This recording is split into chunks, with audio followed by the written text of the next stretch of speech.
नमस्कार, मैं Kuldeep Tiwari expose news में आपका स्वागत है। कोरोना के कारण लोगों के धंधे चौपट हो ही गए, वहीं गरीब व मध्यम वर्गीय परिवारों का इस बढ़ती महंगाई ने घरों के बजट बिगाड़ दिए हैं, साथ ही धंधे चौपट कर दिए हैं। सरकार के पास कीमतें बढ़ने के हर तर्क मौजूद हैं, मगर उन्हें रोकने का एक भी उपाय नहीं।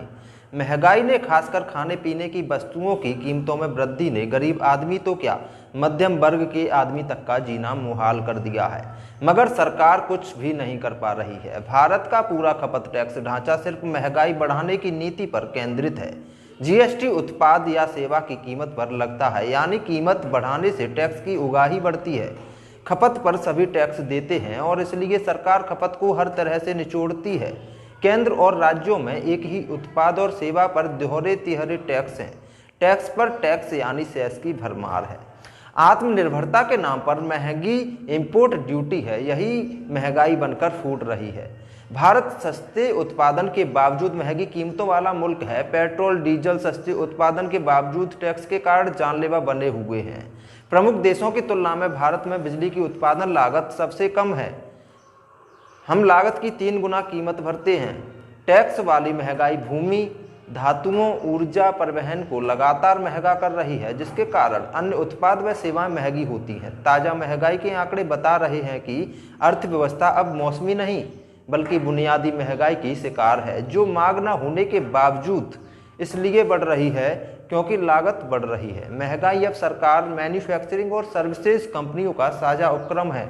टैक्स पर टैक्स थोपकर सरकारें उत्पादकों की कीमतें बढ़ाने की खुली छूट देती है। अप्रत्यक्ष टैक्स उत्पादक नहीं देते, यह तो उपभोक्ता की जेब से निकलता है, इसलिए कंपनियां खुशी खुशी कीमत बढ़ाती हैं। मसलन बीते साल अगस्त से दिसंबर के बीच स्टील की कीमत 37% बढ़ गई और असंख्य उत्पाद महंगे हो गए। मंदी के बीच इस तरह की महंगाई एक के बाद दूसरी लागत बढ़ाने के दुष्प्रचार रचती है, जिसमें हम बुरी तरह फंस रहे हैं। अगर आपको लगता है कि यह मुसीबतों के बीच मुनाफाखोरी है तो सही पकड़े हैं। जीएसटी के तहत जो टैक्स दरें घटी, उन्हें कंपनियों ने उपभोक्ताओं से नहीं बांटा, यानी कीमतें नहीं घटाई।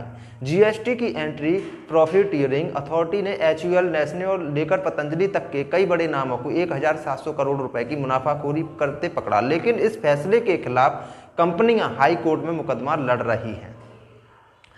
अक्षम नीतियों और भारी टैक्स के कारण ईंधन, ऊर्जा और अन्य जरूरी सेवाओं की कीमत उनकी लागत से बहुत ज़्यादा है।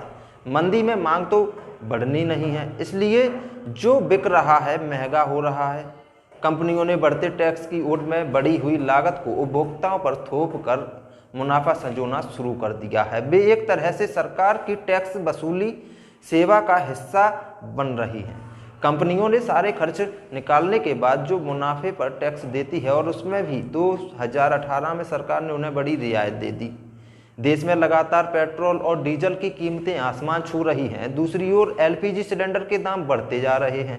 लगातार ईंधन की कीमतें बढ़ने से ट्रांसपोर्टेशन खर्च भी बढ़ रहा है। इसका असर सब्जियों के दाम समेत कई और चीज़ों पर भी पड़ रहा है।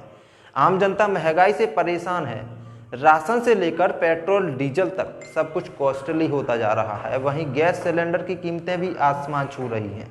नवंबर 2020 में 594 रुपये की कीमत वाला घरेलू सिलेंडर अब 819 रुपये का मिल रहा है। अब मोदी सरकार का नारा था गरीबी हटाओ, मगर इस बढ़ती महंगाई की मार झेल रही इस देश की गरीब मध्यम वर्गीय जनता पर इसका क्या प्रभाव पड़ेगा? आपने कभी सोचा?